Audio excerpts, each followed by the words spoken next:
काही काही 4-4:30ला मी उठले आणि मी माझा नेहमीसारखं सिंगिंग गायनाचा रियाज करायला बसले आणि ते एका रूम मध्ये मुलगा झोपतो त्या रूम मध्ये शांत बसले होते. मी त्यांना म्हटलं चहा घेशील का, आणि त्याच्या एक दिवस अगोदर आम्ही माथेरानला गेलो होतो आणि माझ्या एका फ्रेंडनी मला नाईस डीपी किंवा असं पाठवलेलं, स्कूल फ्रेंड.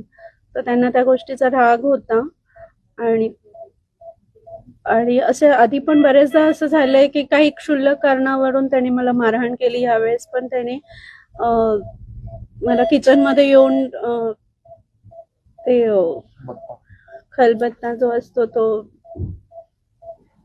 त्याच्याने लोखंडी याच्याने मारहाण करायला मला ढकललं, गळा दाबला आणि त्या खलबत्त्याने डोक्याला जोरजोरात मारायला सुरुवात केली. मी जोरजोरात ओरडायला लागली तेव्हा मुलं जागे होऊन आले आणि त्यांनी मला वाचवण्याचा प्रयत्न केला, पण तरी तो कंटिन्युअस मारत होता आणि माझ्या डोक्यातून रक्त निघायला लागलं आणि पूर्ण गाऊन, त्याचं टी शर्ट सगळं काही रस्त्याने माखलं. तेव्हा त्याला तो भाणीवर आला आणि त्यांनी स्टॉप केलं